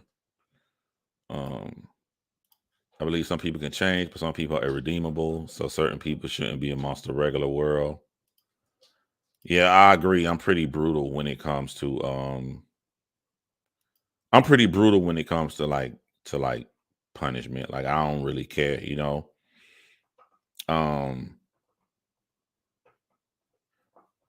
Here's one thing, since I thought about, I put on here, and it was about Chris Unbias. I thought about real quick. Everybody swear I'm his best friend. I said to myself last night, if what if he found not guilty, right? If he found not guilty,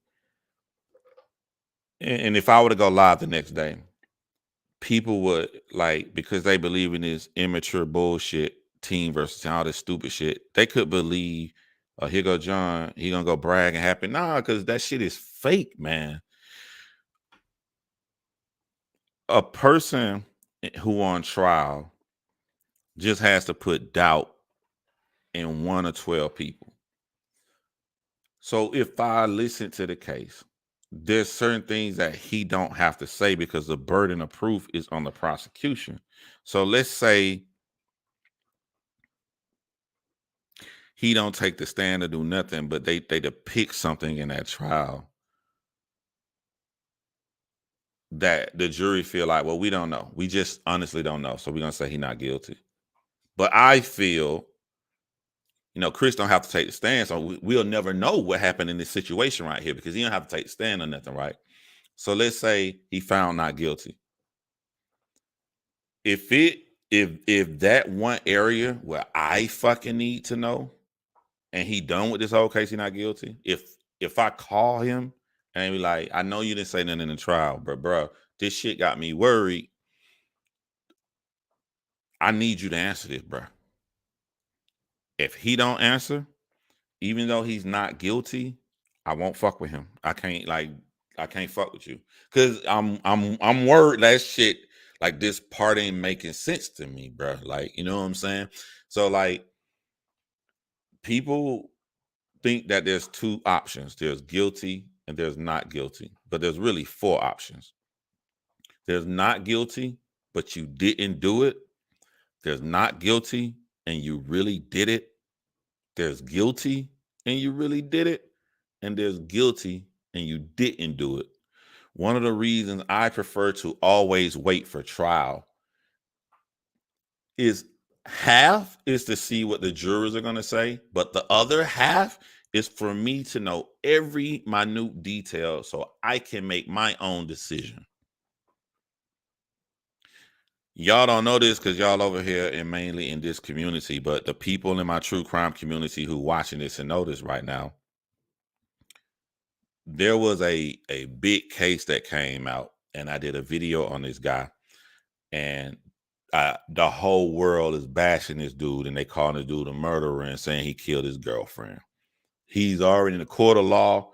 He got it 1 billion times worse than Chris Unbias. They going off on this dude. And in my video, since people talking about keeping the same energy, this is the energy I've always kept. This is my personality. I'm looking at this guy, and I'm watching his interview with people saying, looking at his mannerism, you can tell he did it. And the dude looked weird. Like his girlfriend is, I don't know if she was missing at the time or they found her murdered or whatever, but this dude is not crying. This dude is kind of a little off. He did look weird. He don't look like the way a person would act if they're innocent. I give that to all the people who was bashing him saying he did it. He didn't look like that. But my thing was, you don't know how you'll react in the situation. There've been many a times where I know I want to cry. I've reached a point where I should be crying, but I'm not crying. And I'm like, why the fuck am I not crying right now? That has happened to me multiple times. So because of that, I still don't know. So at the end of that video, I'm like, this could be a reaction because he did it. This could be a reaction because he has an awkward way of dealing with trauma. So I don't know. They bashed me on that video. They put me down. They called me all kind of names. The trolls came in the section, do the same shit they want to do here, but this a little small ass fucking community. A week later, all these true crime people had said this man guilty. They going live, and the fans are loving them because the fans feel like he's guilty. A week later, they fucking got the girlfriend is murdered. The baby was taken because she was friends with another lady who wanted her fucking baby. So now this man is a victim whose fiance is murdered, and the entire world has deemed him as a killer, and he was fucking innocent. And I was the only person that said I would rather wait for more information to come out. Do you think that these people who deemed this man as 100% guilty and threw the fucking pitchforks and everything, do you think they went live apologizing? Do you think that they said anything or retracted their statement? Absolutely not. And it was never, they say he guilty, I say he innocent. It was, they already said he guilty, and I just said, wait for more information. I noticed a trend with the Chris stuff. Max V, they're giving Max V hell now. So it's the same little group of young guys that's running to anybody. And the trend I'm noticing, if you're an older angry fan, 40 years old, 41 years old, Piper Boy, mid-late 30s, I guess. Me, I'm 42. All the old Max, I don't know, Max look like he 45 or older. all the older, mature people, none of us are saying dude innocent. All of us are just saying we chilling in our life. Let's just wait for more information to come out. And then the young people got their pitchfork like, fuck that shit, nigga. We want his ass now. So it's not like it's innocent versus guilty. It's just automatically guilty versus people just saying, just wait to see what the fuck. You know what I'm saying? No, they did not apologize. And I show y'all the video. And now y'all can read the comments on my channel that guy, like they went off on that guy. And then like I'm not immature. It's not like, oh, he didn't do it. Let me go and brag on everybody else. Let me go talk shit. Soon as I found out that her best friend killed her, I instantly started thinking, man, this dude gonna be fucked up mentally, man. But at the same time, maybe now he can let out that cry. Maybe all this shit boggled up in his head. That's why he had that weird response. People coming at him. He don't know what his fucking fiance yet. But now he know. Now they gonna leave him alone. Now this man probably finna go in the garage somewhere and just scream and have the biggest cry of his world. I felt bad for him. My brain wasn't, let me go online and brag. Nan and boo boo, I was right. My brain was like, I feel so fucking hurt. He got to go deal with funeral arrangements and all this shit while he cleaning all fucking bomb threats and shit thrown in his mailbox over some shit he didn't even do. And these motherfuckers didn't even come back and apologize.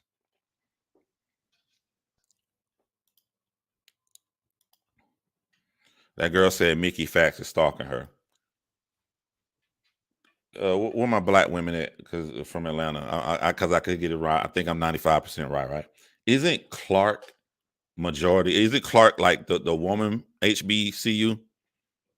And am I right? Like, let me know. Like, if so,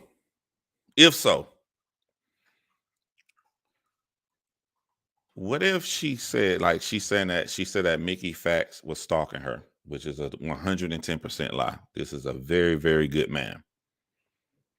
He got a course into black women's college in Atlanta, Georgia. An allegation comes out about Spelman. My bad, Spelman.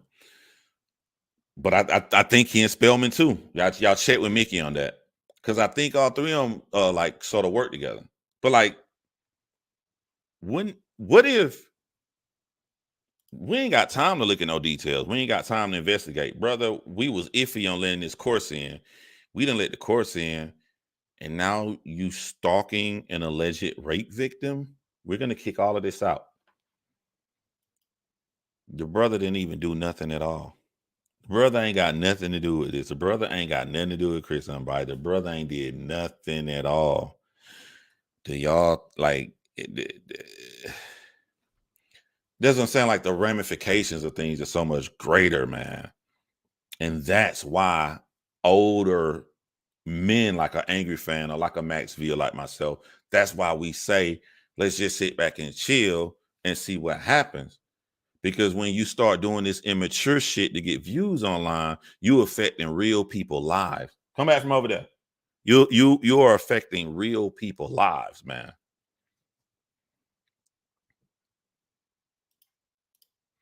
They never apologize. They do that to the parents of missing kids too. Yeah, that it's such a shitstorm in true crime that I don't even get involved no more. I used to feel bad and try to take up for the families when all these people come harass and bother them. Now, for my own mental health, myself being more selfish and putting myself first, I don't have the energy to sit up here and engage in so much toxic negativity. And one of the reasons I don't do that is some deep shit, bro. I don't even blame creators who making all this money off harassing these families and harassing these people, because bad people are going to do bad shit. That's just the world we live in. But the reason they continue to do it day in and day out is because some of the people who over there saying that, like, we don't condone their actions, are subscribed to them and click the bell notification. and they're doing it because they're hate watching, but their own selfishness to keep giving this person views is more important than them harassing the family. Because if you really cared about them harassing the family, you wouldn't be knowing what they're doing because you wouldn't be watching. But yet you're no different than their fans. Their fans are giving them bigger numbers, and you hating them are giving them the same big numbers too. So like, why am I gonna sit over here and waste my time trying to fight two different fucking group of people and shit that ain't gonna go nowhere? The only thing you're gonna do is mess up my mental, get people trying to fuck with my real life, and get people trying to come and harass and do shit to me. And then the same shit gonna keep happening. They're gonna keep fucking with these families. It's people who are afraid to look in the mirror, and they're afraid to admit and say to themselves, I am the problem. I am the problem because I know nobody see what's on my computer at home. And since they don't see what's on my computer at home, or they don't see what's on my phone, I'm sitting there, and every time that person uploads a video that's fucking garbage and trash, I'm watching because I can't turn away from this shitstorm, because this shitstorm is admittedly entertaining to me. They don't, since they don't want to look in the mirror and say that shit, why the fuck am I finna waste my time and go through such negativity and drama and toxicity when I can be out here enjoying my fucking life, my one life I have to live? So it ain't really the creators. Bad people are gonna be bad, but it would be nice to live in a world where bad people are gonna be bad, but don't nobody give a fuck because ain't nobody watching, because our morals and our principles come before our entertainment. But we don't live in that world. That's a make-believe world. The world we live in, motherfuckers gonna keep watching that shit. So I ain't got nothing, I ain't don't, you know. Yeah, Mickey doing good stuff, teaching people to write. Yeah, if I'm not mistaken, Mickey Factz got don't he got an app? He working on the app with it. He got the versus stuff. They critique albums for these guys that nobody paying attention to, and he got the course. He got the course inside of HBCUs in Atlanta, Georgia, and all of that could be thrown away for no reason. And for the people who don't know the details, because there are people here who are not from the battle rap community, Chris Unbias did a documentary years ago on Mickey Factz. So I guess when you do a documentary, you exchange phone numbers, you become cool with someone. And they take this word where you become cool with someone and throw together like y'all friends, y'all buddies or whatever. So when Chris came out, you know, he contacted Mickey Factz and he put out his documentary saying why he didn't do what they accused him of. And Mickey Factz was one of the people that was in the documentary. You know what I'm saying? Right when it first came out. So because of this, these idiots got one of the girls who said that Chris did something to her. They got her to go online and just bomb pretty much on anybody that was in Chris' documentary. So she bombed and lied on Mickey Factz, saying that Mickey Factz has been stalking her for a long time. This dude don't know nothing at all. This dude said one thing on that documentary years ago. He didn't even heard of the person. He has literally zero to do with anything. But these young kids out here in their 20s who have no life and engage in so much negativity every night, because they see blood with a pitchfork mentality, they feel a great strategic thing to do would be to cut off anybody who we think is an ally to Chris. So let's just go out here and defame every name of someone who Chris, they're in turn are going to try to save themselves. And when they save themselves, they're going to move themselves away from Chris. So we'll be more effective at hurting Chris. So we're going to hurt Mickey Factz. We're going to hurt everything he's accomplished in his career, everything he's doing now for the Black community. We're going to destroy that just to get to Chris. And we don't give a fuck about nobody or nothing they're doing. They will burn the world to hurt the feelings of someone they don't like and really don't know. Yeah. They haven't apologized. Like the guys, like the girl don't know anybody. The girl, she don't know Mickey Factz. She don't know nobody over here. These idiots are coming to the girl saying, "We got your back. We believe he did it. We got." So they tossing her names, and she coming out here saying shit about people. She don't know nobody over here. So these guys, they're not gonna apologize to doing this to Mickey Factz because they already know he had nothing to do with it. They'll retweet it, and they know he didn't harass someone he's never heard of or didn't know. None of us fucking knew how she looked or anything until the middle of last week when she came out. And this has been fucking 2.5 years since he been out of prison. None of us know her. But they're gonna point this girl, go get him, say something bad about him. Go say something. Yeah, look, you see that guy right there? That guy said that guy like Chris, said something bad about him. They're just pointing her like a missile. They don't give a fuck about her.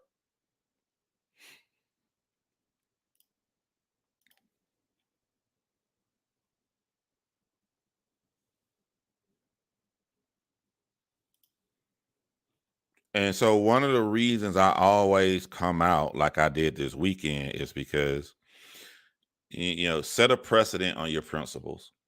My principle is I just want to wait for a case on anything. I've been like that in multiple communities, right? That's just how I always been. No dumbass weirdos and 20-year-old dudes are gonna flock together to try to pressure me to change how I feel. They may do that shit to other people. Fuck, you don't know who you talking to. They're not gonna do that to me. I'm gonna always be John.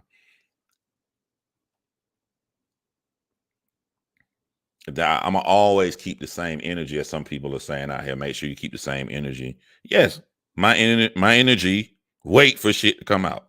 That's my energy. Before Chris, that's my energy. After Chris, so that's gonna be my energy with Chris.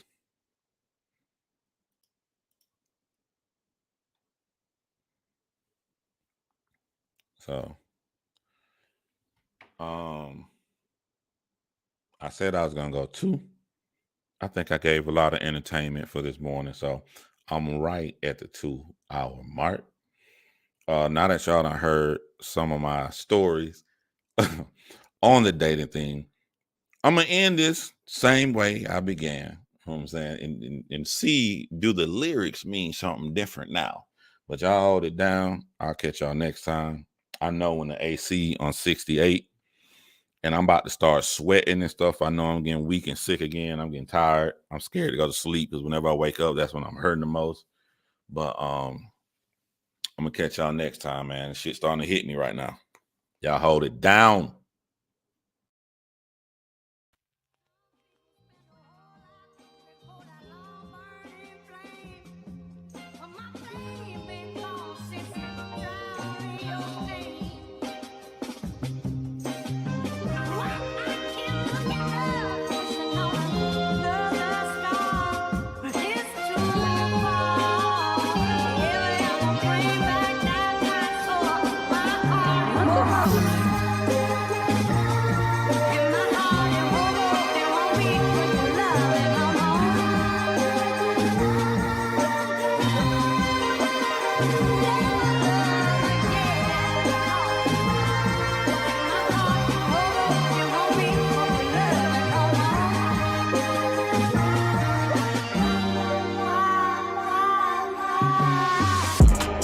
I done gathered them all inside of a stall. Who will I choose? I choose all of them though. Booty thicker than moles. This one tricking my soul. This one good with my kids. This one feeling me most. This one here she gives gold. This one teeny, I'm not greedy, need a genie. This one see me eeny, miny, me mo. I don't know what to do. This one may be on throne. Why I be ghosting them though? I should just tell them the truth.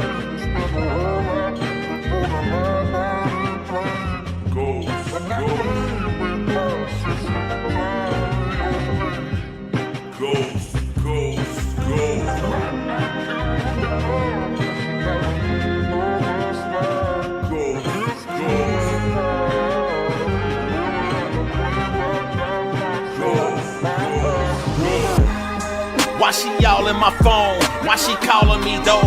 I done told her to go. Why she tellin' we on? I try turning her off. I've been dead at this zone. I should make her a go. Where my favorite at though? We ain't talking alone. She gon' think I'm involved. She not answering phone.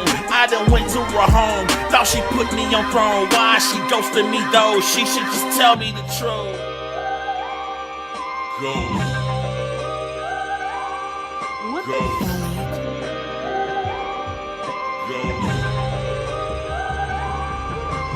Tender, got us living in blender. She never fold down on his list. He never three with his mistress. His mistress marry a dentist. The dentist out with a stripper. She'll be here at any minute. She say she love when I'm in it, and I don't know that she stripping. So I go swipe right on Bridget. Her bio say she loves traveling, but I don't give a fuck, buddy. I swipe right cause them pictures. Taco Tuesday, we laughing. My phone turned down cause it's hidden. The notification says, John Shay, you just matched up with Yes Man. Yes Man got many Yes Man. The body is why they friendly, and all of a sudden I got 3 women that's on my hit list. Yes Man, stripper, and Bridget. I forgot about Bumble. Signed inside that motherfucker, and I just matched up with Kenzie. 24-hour waiting, cause on this app talk with women. She finally sends a message. She telling me about her spirit. Used to be into women and show me her ex's picture. God damn it, her ex is Bridget. They ghosted me, I admit it.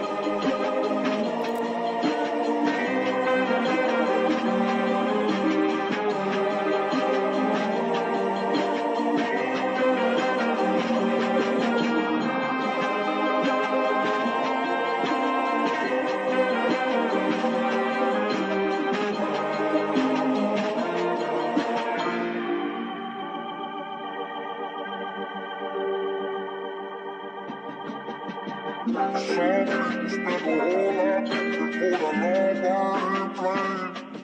But my pain been gone since you drowned in your pain.